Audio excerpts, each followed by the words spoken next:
After the treaty rights, battles were becoming active and we were starting to win them. All of a sudden I started seeing our council and some of the other councils take on other issues. Well, who says we can't do that? We have that right. All of a sudden they started recognizing their power as a government. All of a sudden they started recognizing their power as a sovereign group of people. And with that came a recognition of the things they needed to do.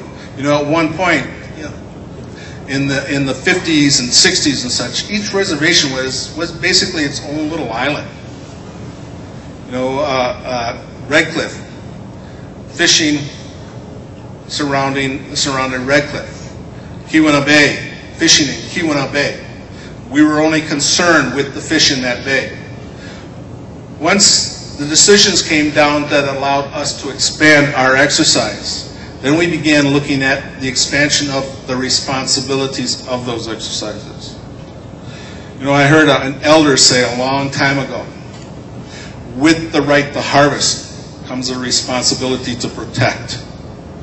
And our tribal leaders started taking that responsibility on, started looking beyond just their community, becoming very more socially active and very more proactive outside the communities, taking on issues like the White Pine Mine, taking on issues like the Yellow Dog Mine or even the Flambeau Mine, taking on the dams that are going on and what's being done to the water and how the water is affecting their wild rice beds. I've seen them taking on different federal and state agencies with power. And having, what's really interesting is tribal councils have expanded themselves rather than be involved in areas where they're concerned with regulating their own people within their own community, have expanded that out, have developed fish hatcheries where they're stocking lakes and rivers not only within the reservation boundaries but around in the ceded territory. They're involved in biological issues, invasives, mining issues, wildlife rehabilitation programs, not only for the community but for the surrounding communities, for everyone in the ceded territory.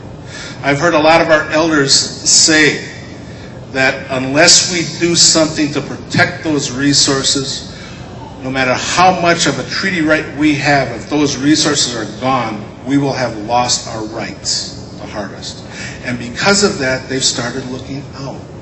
You know, one of the interesting things when I heard when Larry and I were going around of all the different things that the tribes have done and how much they've grown, just listening to them and things like, as I said, biology departments, tribal courts, that's what's mentioned, you know, natural resource programs and such, and expanding out. And these are a lot of things that the tribes I don't think they're really realizing what they're doing with that. But when you look back at where they were 30 years ago or 40 years ago, and you can see the growth and how much things have happened with them and how much they've grown. In closing, and I promise to keep this short, remember, in closing, I would just like to say that with the younger generation, and I've been sitting here listening all weekend, and it's like, it occurred to me yesterday that you know, Minwachimo is a good title for this, because we've all got our story. But as was pointed out this morning, they're like pieces of a puzzle, and they're all starting to fall together. And when you listen to them, you can start to hear.